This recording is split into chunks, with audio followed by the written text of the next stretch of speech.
রাধে রাধে প্রিয় শ্রোতা বন্ধুরা, আমি পিয়ালি আছি। আজ আপনারা শুনছেন মহাভারত পাঠ। সনাতন ধর্মের অন্যতম প্রধানতম ধর্মগ্রন্থগুলির মধ্যে সনাতন ধর্মের অন্যতম প্রধানতম ধর্মগ্রন্থগুলির মধ্যে মহাভারত যা অন্যতম প্রধান একটি ধর্মগ্রন্থ। প্রিয় শ্রোতা বন্ধুরা, মহাভারতের আদি রচয়িতা ছিলেন বেদব্যাস মুনি। বেদব্যাস মুনির এক অপূর্ব সৃষ্টি এই মহাভারত। মহাভারত যা রচিত আছে 1000-এরও অধিকতম শ্লোক, আছে 18টি মূল পর্ব। প্রিয় শ্রোতা বন্ধুরা, আজ আপনারা শুনবেন মহাভারতের তৃতীয় পর্ব বনপর্বের কাহিনী। আজকের কাহিনী শ্রীরামের লঙ্কায় প্রবেশ ও যুদ্ধের কাহিনী। শুনতে থাকবেন মহাভারত পাঠ। প্রিয় শ্রোতা বন্ধুরা, আপনাদের কাছে বিনীতভাবে একটি অনুরোধ, যদি ভালো লাগে অবশ্যই আপনারা পাশে থাকবেন। অবশ্যই আপনাদের গুরুত্বপূর্ণ মতামত যা লিখে জানাবেন। আপনাদের মূল্যবান মতামত যা খুবই গুরুত্বপূর্ণ। অবশ্যই শুনবেন মহাভারত পাঠ, কমেন্টে লিখবেন রাধে রাধে। অবশ্যই পাশে থাকবেন। আপনাদের পাশে থাকা যা খুবই গুরুত্বপূর্ণ। শুনতে থাকবেন মহাভারত পাঠ। আপনারা শুনছেন শ্রীরামের ও লঙ্কায় প্রবেশ ও যুদ্ধের কাহিনী। শুনতে থাকুন মহাভারত পাঠ। প্রধান যুদ্ধপতি নীল থানা সকল লঙ্কায় হইল শ্রীরামের সেনা। ভয়তে রাবণ বন্ধ করিলেন চিত্তার।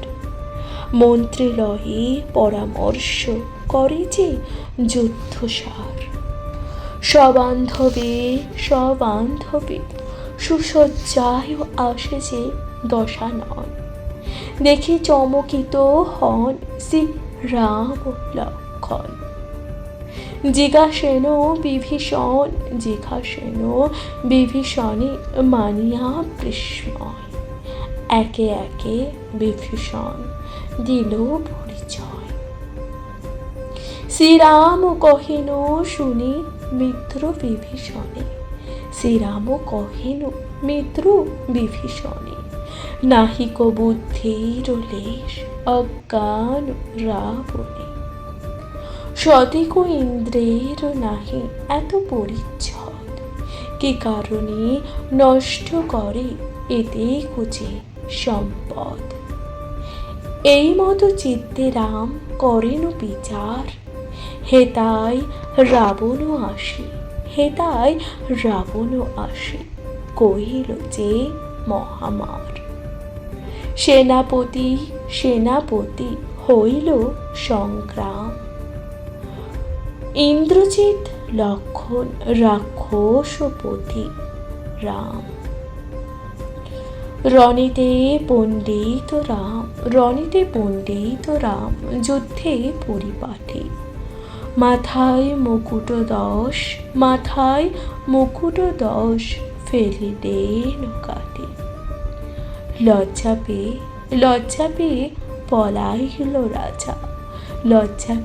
পলাইল রাজা দশানন।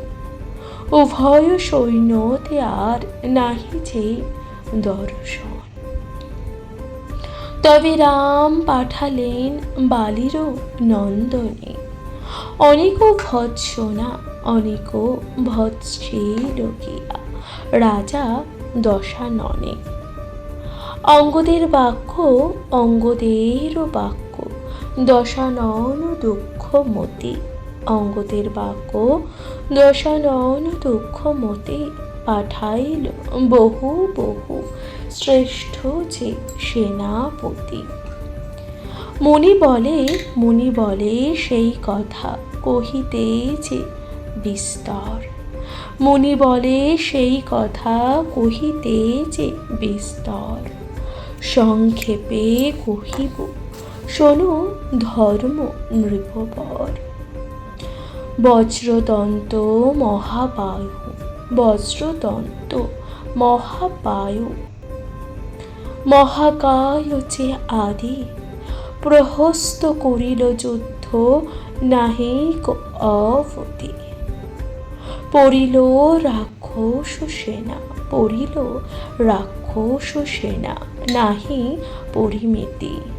ক্রোধ ভরে ক্রোধ ভরে, আসে তবে বীর ইন্দ্রজিৎ। করিল রাক্ষসী মায়া বহু বহু রণে, নাগ পাশে বন্ধি করিল শ্রীরাম লক্ষ্মণে। গরুর স্মরিয়া রাম পবন আদেশে, গরুর স্মরিয়া রাম পবন আদেশে।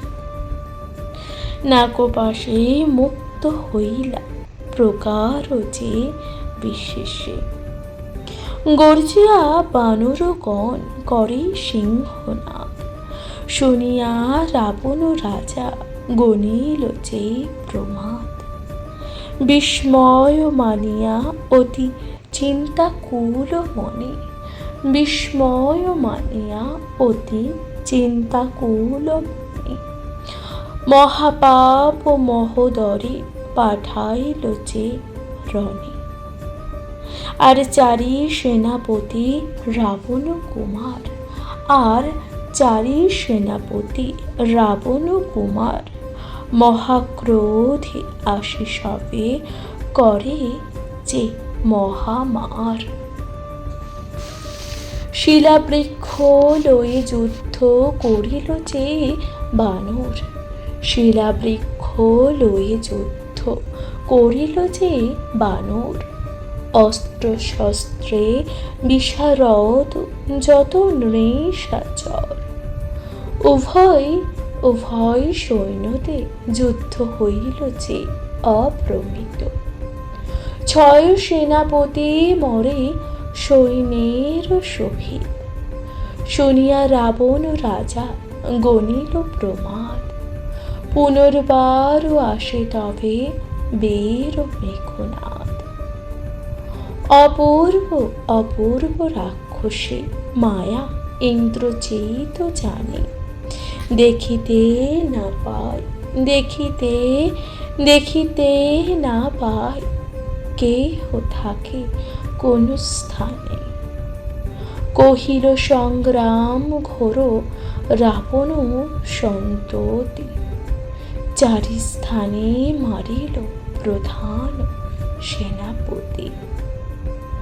থাকুক অন্যের কার্য শ্রীরাম লক্ষ্মণে, থাকুক অন্যের কার্য শ্রীরাম লক্ষ্মণে। জিনিয়া পরম সুখে কহিল যে রাবণে। কেবল জীবিত মাত্র ছিল, কেবল জীবিত মাত্র ছিল তিনজন। হনুমান, সুসেন, রাক্ষস বিভীষণ। উপদেশ কহিলেন সুসেন প্রধান, গন্ধমাদন গিরি আনিল যে হনুমান।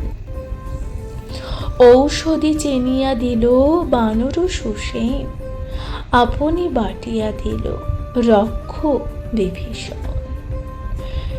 যেই মাত্র পাইলেন ঔষধের ঘ্রাণ, যত ছিল মৃত সৈন্য সবে পায় প্রাণ।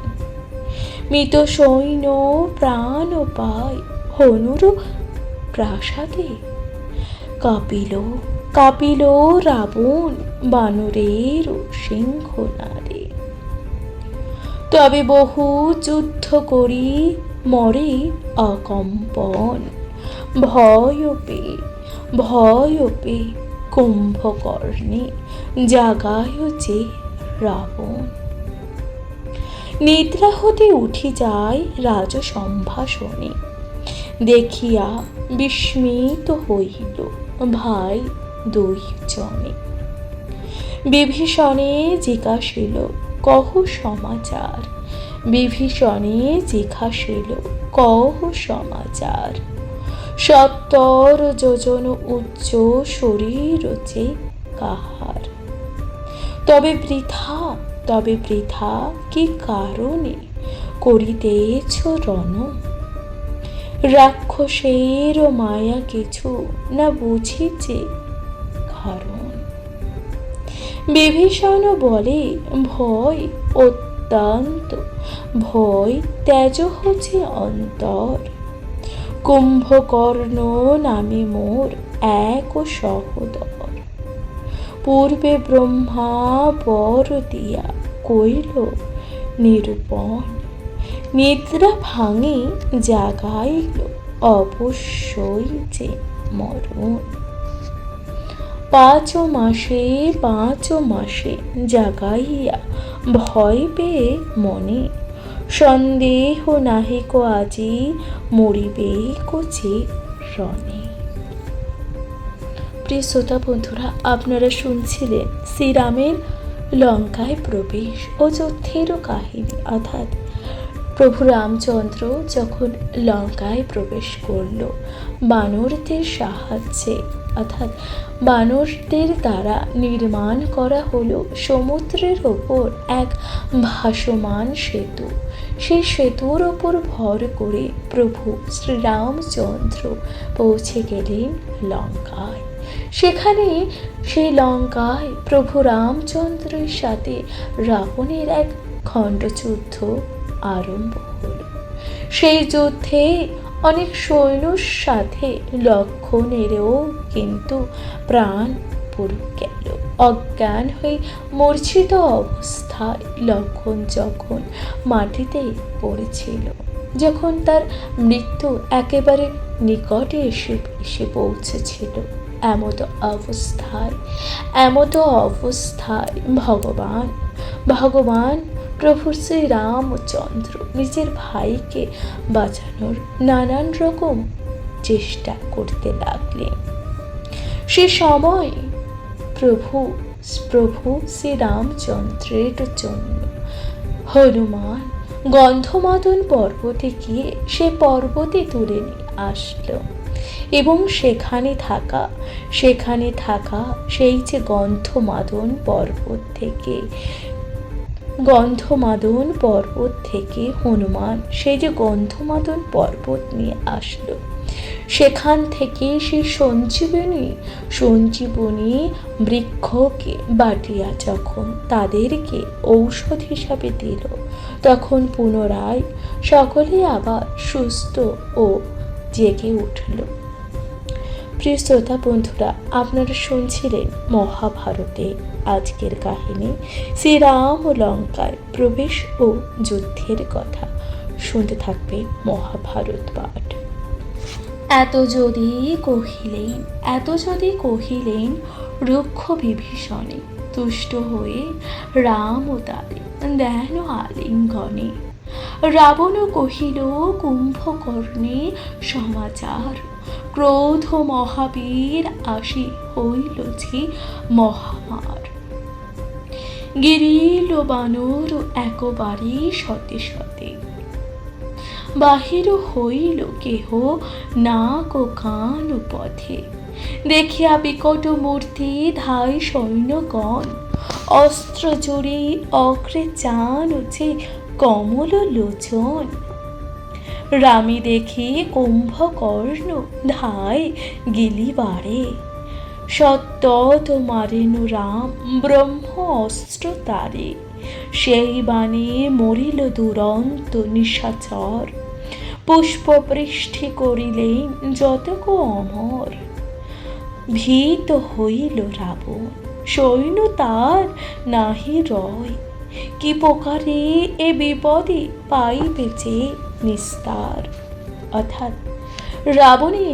রাবণের ভাই ছিল কে? কুম্ভকর্ণকে রাবণ তখন জাগিয়ে তুলে ভাইকে নিয়ে আসলো সেই যুদ্ধের ময়দানে। ভাই এবার স্বয়ং সামনে দেখলেন রামচন্দ্রকে দেখে তাকে যখনই গিলিতে উদ্যত হয়ে ছুটল, তখন প্রভু এক ব্রহ্ম অস্ত্র তার ওপর নিক্ষেপ করল। সে ব্রহ্মাস্ত্রের দ্বারা সেই ব্রহ্ম অস্ত্রের তীরে তারা নিক্ষেপ হওয়ার ফলে কুম্ভকর্ণ ধরাশায়ী হয়ে মাটিতে পড়ে গেল, অর্থাৎ কুম্ভকর্ণের মৃত্যু হইল। তখন কি হলো, আকাশ থেকে পুষ্প বৃষ্টি হতে লাগলো। এই সমস্ত কিছু দেখে রাবণ তো অত্যন্ত ভয়ভীত হয়ে গেল, কারণ তার কাছে যে আর কেউই নেই যাকে নিয়ে সে যুদ্ধ করিতে পারবে। বানর পড়িয়া লঙ্কা কইল চেয়ে ছারকার, কাহারে পাঠাবো যুদ্ধে কে করিব যে পার। ভাবিয়া পাঠায় শেষে মকরাক্ষ বীরে, ভাবিয়া পাঠায় শেষে মকরাক্ষ বীরে। সে আসে অনেক যুদ্ধ করিল যে সমরে, বহু যুদ্ধ করি মইল শ্রীরামের পানে। কুম্ভ ও নিকুম্ভ পরে প্রবেশিল যে রণে, বলবুদ্ধি বলবুদ্ধি বিক্রমেতে বাপের সমান। প্রাণপণে জুঝিল সুগ্রীব হনুমান। দুই ভাই পরে ক্রমে সব সৈন্য সর্বসেনা। বিনা ইন্দ্রজিৎ বীরে নাহি যে সম্ভাষণা। তবে ইন্দ্রজিতে আজ্ঞা দিল দশানন, তবে ইন্দ্রজিতে আজ্ঞা দিল দশানন। সসৈন্য মারুহ তুমি শ্রীরাম লক্ষণ।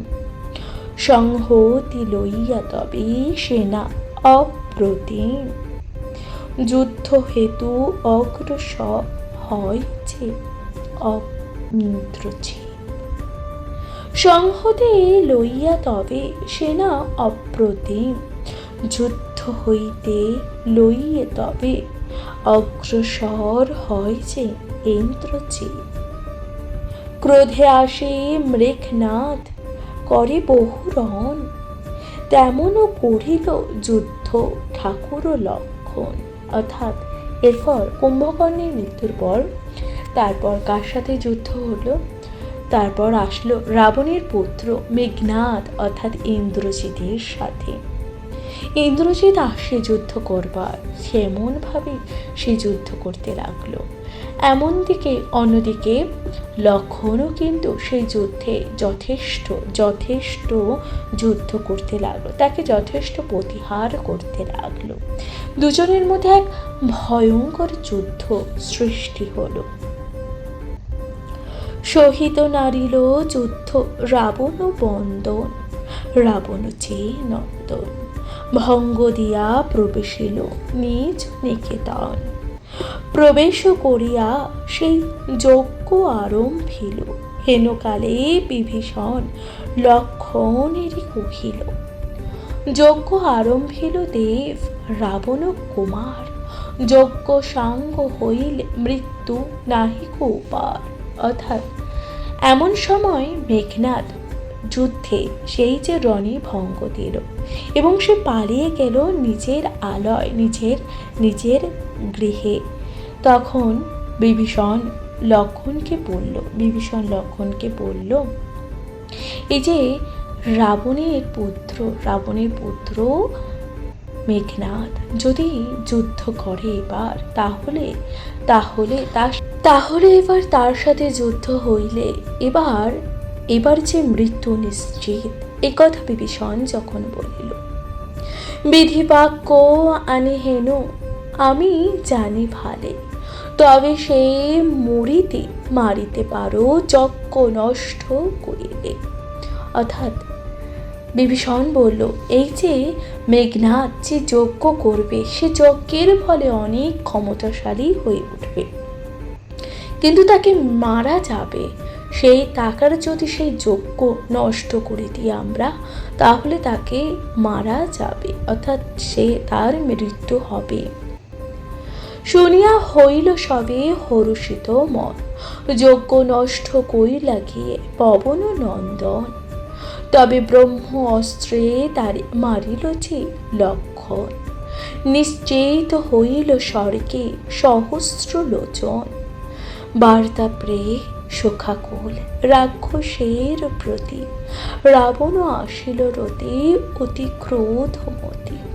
অর্থাৎ সে সময় কি হলো, পবন নন্দন সেখানে গিয়ে তার যজ্ঞ নষ্ট করিল। আর লক্ষণ কি করল, ব্রহ্মহস্তে মেঘনাদকে বধ করল। এই বার্তা, এই সংবাদ পেয়ে লঙ্কাপতি রাবণ অত্যন্ত দুঃখিত হল এবং সে ক্রোধান্বিত অবস্থায় রথে করে সেখানে উপস্থিত হলেন। প্রিয় শ্রোতা বন্ধুরা, আপনারা শুনছিলেন এই যে রামচন্দ্রের লঙ্কায় প্রবেশের কথা, লঙ্কায় প্রবেশ ও যুদ্ধেরও কাহিনী। আপনাদের কেমন লাগলো মহাভারত পাঠ অবশ্যই লিখে জানাবেন, কমেন্টে লিখবেন। রাধে রাধে। শুনতে থাকুন মহাভারত পাঠ।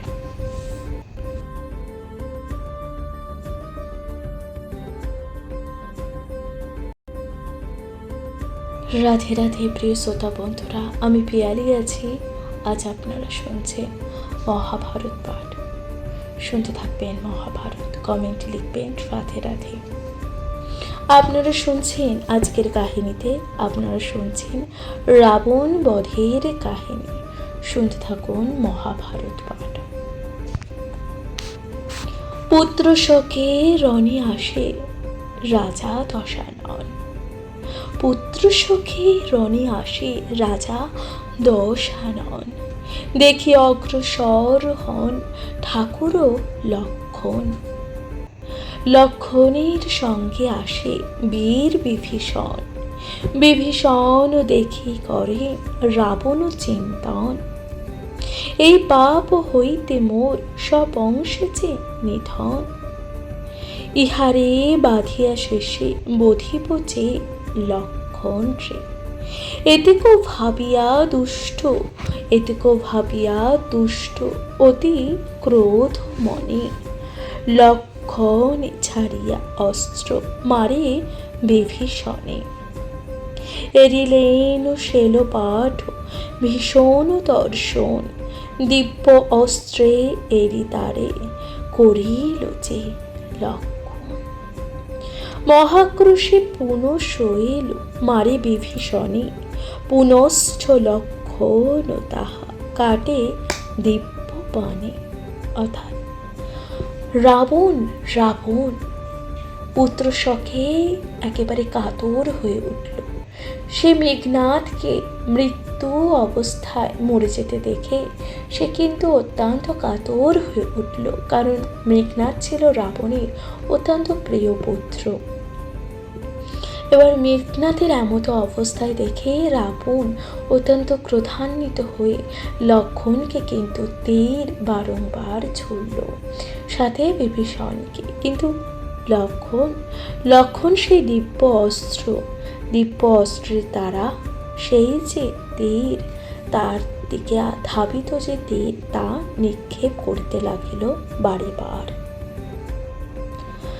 মহাক্রোধে পুনঃশেল মারি বিভীষণে। পুনশ্চ লক্ষণ তাহা কাটে দিব্য বাণে।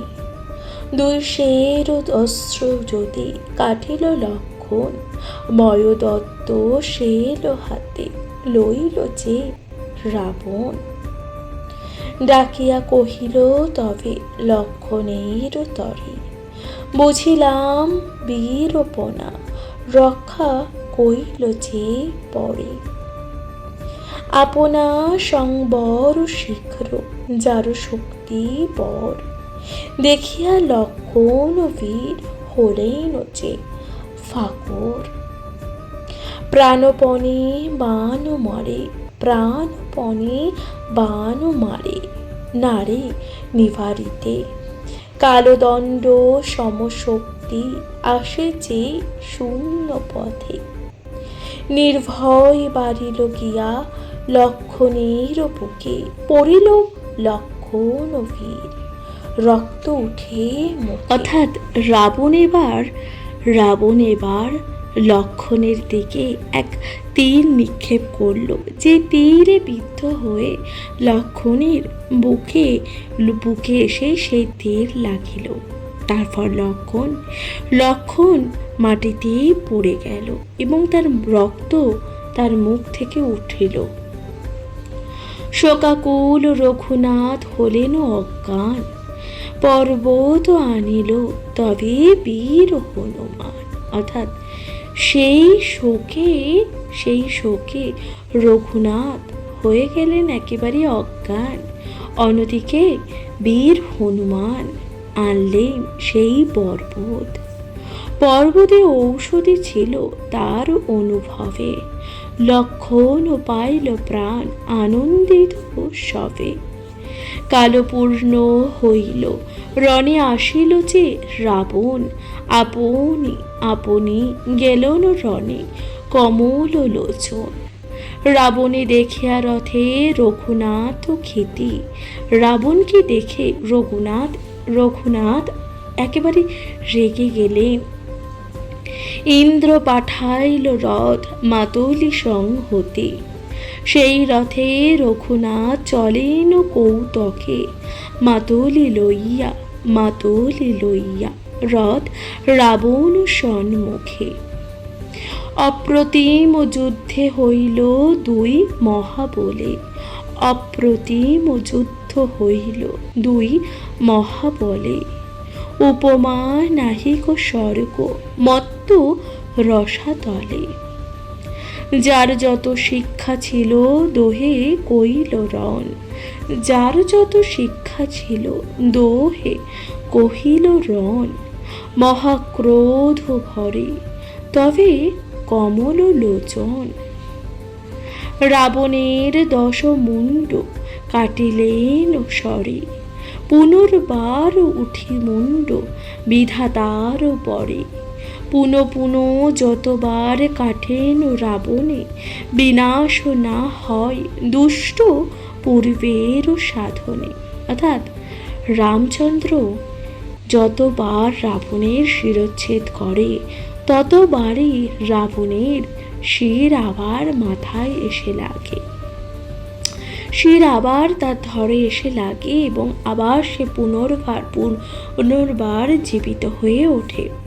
এই ঘটনাটা বারংবার হতে থাকে, কিন্তু তার কোনো রকমভাবে বিনাশ হয় না। সর করে বিভীষণ করে নিবেদন, অন্য অস্ত্রে না মরিবে দুর্জয় রাবণ। মৃত্যুবাণ আছে ওর মন্দধরির পাশ, সে বাণ আনিলে হবে রাবণের নাশ। অর্থাৎ তখন বিভীষণ কি বলল? বিভীষণ বলিল, রাবণ এইভাবে বধ হবে না, কারণ তার যে মৃত্যুবাণ আছে কার কাছে? মন্দধরির কাছে রাখা আছে। সেই বাণ নিয়ে এসে তাকে হত্যা করা সম্ভব।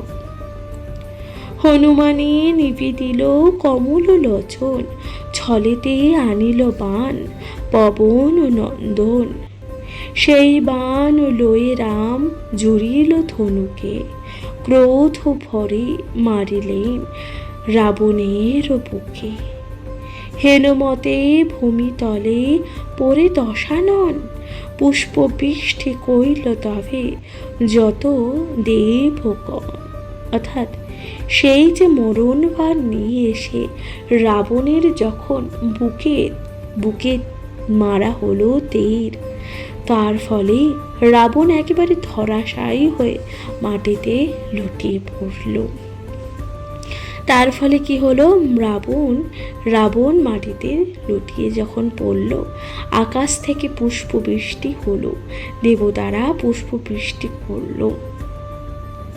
তবে সীতা আনিল রাক্ষস বিভীষণ, দেখিয়া কহিল তারে কমল লোচন।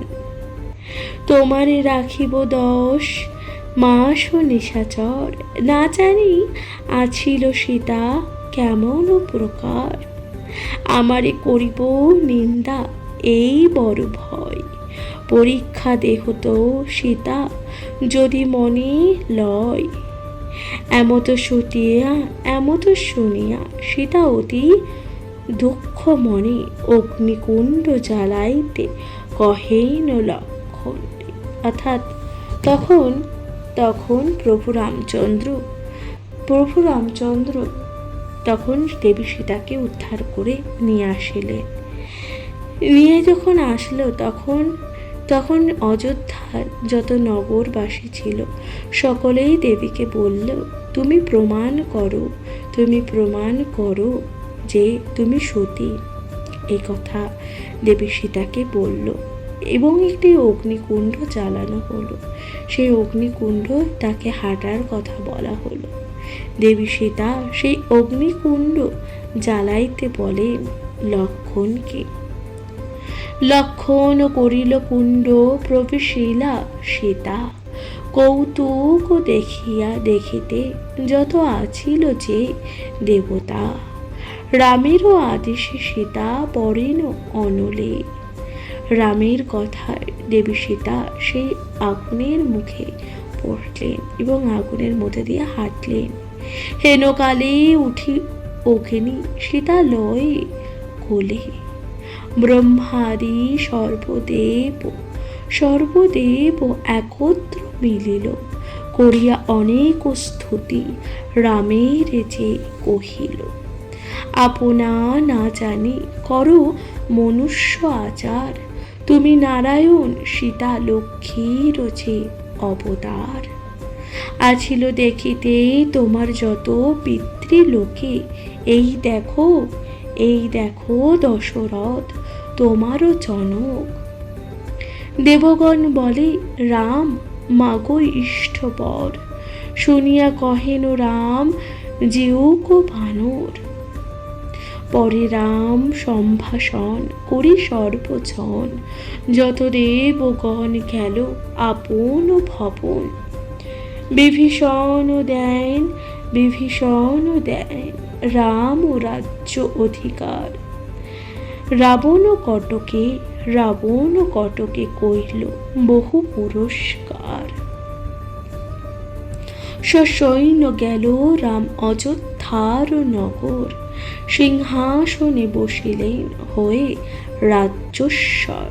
মহাভারতের মাঝে রামেরও আখ্যান, পাঠে ধর্ম পুণ্য লভে জন্মে যে দিব্য জ্ঞান। অর্থাৎ তখন রামচন্দ্রের আদেশে দেবী সীতা অগ্নি পরীক্ষা দিলেন এবং সেই জ্বলন্ত কুণ্ডলীর মধ্যে প্রবেশ করে অগ্নি পরীক্ষা দিলেন। সেই অগ্নি পরীক্ষা সমস্ত দেবতারা, সমস্ত মনুষ্য, বানর সবাই দেখিল। সেইভাবেই হয়ে গেল দেবীর অগ্নি পরীক্ষারও কাহিনী। অর্থাৎ আপনারা শুনছিলেন মহাভারতের আজকের কাহিনীতে আপনারা শুনছেন রাবণ বধের কাহিনী। আপনাদের কেমন লাগলো মহাভারত পাঠ অবশ্যই লিখে জানাবেন, কমেন্টে লিখবেন। রাধে রাধে। শুনতে থাকুন মহাভারত পাঠ।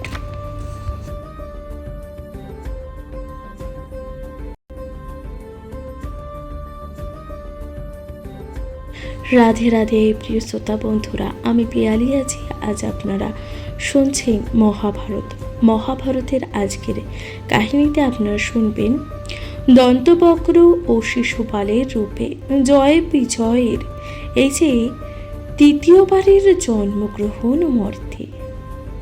অর্থাৎ আপনারা শুনলেন জয় বিজয়ের দ্বিতীয়বার জন্ম কি ছিল? রাবণ ও কুম্ভকর্ণ। প্রথমবার মর্তে জন্মগ্রহণ কি ছিল? প্রথমবার ছিল হিরণ্যাক্ষ ও হিরণ্যকশিপু এবং তৃতীয়বারের মতন আবার জয় বিজয় জন্মগ্রহণ করিল মর্তে। কি নামে জন্মগ্রহণ করিল? দন্তবক্র ও শিশুপাল। শুনতে থাকবেন মহাভারত পাঠ, কমেন্টে লিখবেন রাধে রাধে, পাশে থাকবেন সাবস্ক্রাইব করে দিয়ে। এদিক শুনিয়া ধর্ম কহ মণিপতি, কহ তপোধন জয় বিজয় ভারতী।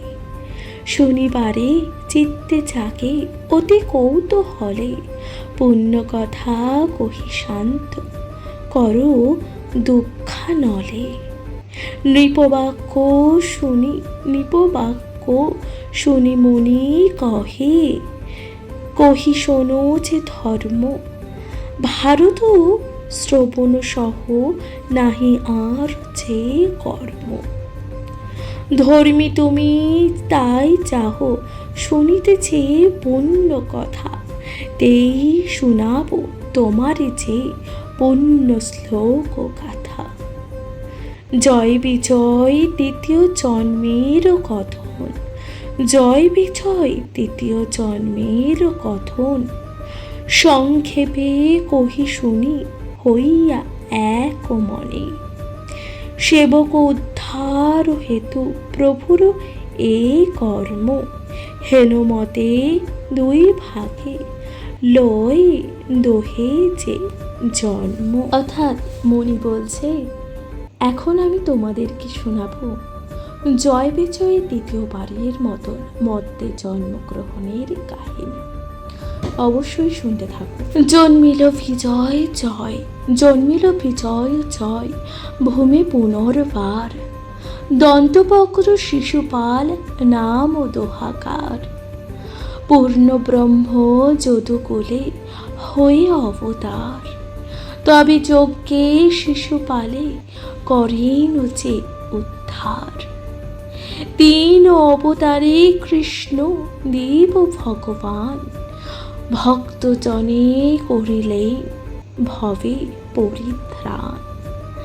রামেরও এতক দুঃখ ধরিয়া শরীর, কি দুঃখ তোমারও বনে রাজা যে যুধিষ্ঠির। সীতারও দুঃখের কথা শুনিলে শ্রবণে, দ্রৌপদীর দুঃখ তার নহে এক গুণে।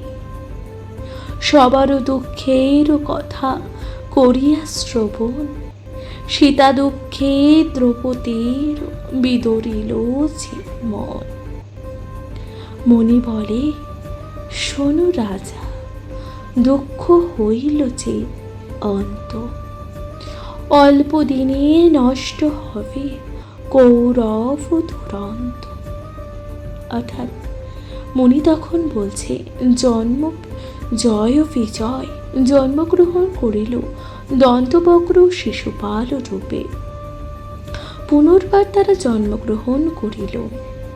এবার ভগবানের তিনটি অবতার, এইবারের যে অবতার কৃষ্ণ, তৃতীয় অবতার কৃষ্ণের কথা বলা হচ্ছে।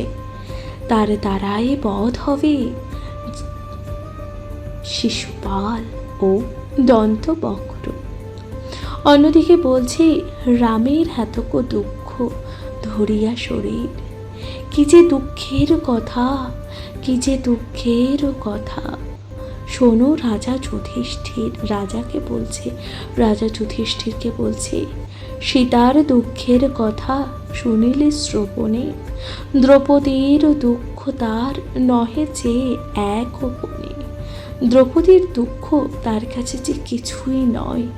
দেবী সীতার এই দুঃখ কষ্টের কথা শুনলে দ্রৌপদীর কোনো দুঃখ কষ্টই তার কাছে যে কিছুই নয়। এই কথাই তখন বলছেন মুনি যুধিষ্ঠিরকে, এবং এও বলছেন যে দুঃখ কষ্ট চিরকাল মানুষের থাকে না, দুঃখ কষ্ট মানুষের জীবনে চিরকাল থাকে না, তা ক্রমশ পরিবর্তন হতে থাকে। অল্প দিনে নষ্ট হবে কৌরব দুরন্ত। দ্রৌপদী, বিশেষ দ্রৌপদী এই সাবিত্রীর সমান, যে জন উভয় কুল কইল পরিত্রাণ, নানা সুখ ত্যাজিলেন স্বামীর কারণে। তথাপি না ত্যাজিলেন স্বামী সত্যবাণী, ক্ষত্রকুলে তার তুল্য নহে কোন জনে। দ্রৌপদীরে দেখি যেন তাহার লক্ষণ, সতী সাধবী পতিব্রতা লক্ষ্মী অবতার। অক্ষতেতে দাসত্ব মুক্ত কইল সবাকার, এতে কো ব্রাহ্মণ যার ভুঞ্জে অপ্রমাদে। কদাচ না হবে দুঃখ ইহারও প্রাসাদে, পশ্চাদে জানিব রাজা নয়নে যে দেখিবে। কহিনু ভবিষ্য কথা নিশ্চয় ফলিবে, ভক্ত বিজয়ের তিন জন্মের কথা। তিন অবতারে শ্রীহরির কার্যগাথা, সবিষয়ে মুনিবর টহ নিপগণ। নিপভাগে সাবিত্রীর কথা, শুনিবারে কৌতুক জাগে। এই পড়ে গেল এবং তার রক্ত তার মুখ থেকে উঠিল। শোকাকুল রঘুনাথ হলেন অজ্ঞান, পর্বত আনিল তবে বীর হনুমান। অর্থাৎ সেই শোকে রঘুনাথ হয়ে গেলেন একেবারে অজ্ঞান। অন্যদিকে বীর হনুমান আনলেন সেই পর্বতে ঔষধি ছিল তার অনুভবে, লক্ষণ পাইল প্রাণ আনন্দিত সবে। কালপূর্ণ হইল রণে আসিল যে রাবণ, আপনি আপনি গেলন রণে কমল লোচন। রাবণে দেখিয়া রথে রঘুনাথ ক্ষিতি, রাবণকে দেখে রঘুনাথ একেবারে রেগে গেলেন। ইন্দ্র পাঠাইল রথ মাতলি সংহতে, সেই রথে রঘুনাথ চলেন কৌতকে। মাতলি লইয়া রথ রাবণ সন্মুখে। অপ্রতিম যুদ্ধে হইল দুই মহাবলে, অপ্রতিম যুদ্ধ হইল দুই মহাবলে। উপমা নাহিক স্বর্গ মত্ত রসাতলে, যার যত শিক্ষা ছিল দোহে কইল রণ। যার যত শিক্ষা ছিল দোহে কহিল রণ। মহাক্রোধ ভরে তবে কমল লোচন। রাবণের 10 মুণ্ড কাটিলেন স্বরে, পুনর্বার উঠি মুণ্ড বিধাতার পরে। পুনঃ যতবার কাটেন রাবণে, বিনাশ না হয় দুষ্ট পূর্বের সাধনে। অর্থাৎ রামচন্দ্র যতবার রাবণের শিরচ্ছেদ করে ততবারই রাবণের শির আবার মাথায় এসে লাগে, শির আবার তার ধরে এসে লাগে এবং আবার সে পুনর্বার জীবিত হয়ে ওঠে। এই ঘটনাটা বারংবার হতে থাকে, কিন্তু তার কোনো রকমভাবে বিনাশ হয় না। সর করে বিভীষণ করে নিবেদন, অন্য অস্ত্রে না মরিবে দুর্জয় রাবণ। মৃত্যুবাণ আছে ওর মন্দধরির পাশ, সে বাণ আনিলে হবে রাবণের নাশ। অর্থাৎ তখন বিভীষণ কি বলল? বিভীষণ বলিল রাবণ এইভাবে বধ হবে না, রাবণ এইভাবে বধ হবে না, কারণ তার যে মৃত্যুবাণ আছে কার কাছে? মন্দধরির কাছে রাখা আছে। সেই বাণ নিয়ে এসে তাকে হত্যা করা সম্ভব। হনুমানে নিবেদিল কমল লোচন, ছলেতে আনিল বাণ পবন নন্দন। সেই বাণ লয়ে রাম জুড়িল ধনুকে, ক্রোধ ভরে মারিলেন রাবণের বুকে। হেনমতে ভূমিতলে পড়ে দশানন, পুষ্পবৃষ্টি কইল তবে যত দেবগণ। অর্থাৎ সেই যে মরণবার নিয়ে এসে রাবণের যখন বুকে মারা হলো তীর, তার ফলে রাবণ একেবারে ধরাশায়ী হয়ে মাটিতে লুটিয়ে পড়ল। তার ফলে কি হলো, রাবণ মাটিতে লুটিয়ে যখন পড়ল, আকাশ থেকে পুষ্প বৃষ্টি হলো, দেবতারা পুষ্প বৃষ্টি করলো। তবে সীতা আনিল রাক্ষস বিভীষণ, দেখিয়া কহিল তারে কমল লোচন। তোমারে রাখিব 10 মাস নিশাচর, না জানি আছিল সীতা কেমন প্রকার। আমারে করিব নিন্দা এই বড় ভয়, পরীক্ষা দেহ তো সীতা যদি মনে লয়। এমত শুনিয়া সীতা অতি দুঃখ মনে, অগ্নিকুণ্ড জ্বালাইতে কহেন লক্ষণ। অর্থাৎ তখন প্রভু রামচন্দ্র তখন দেবী সীতাকে উদ্ধার করে নিয়ে আসিলেন।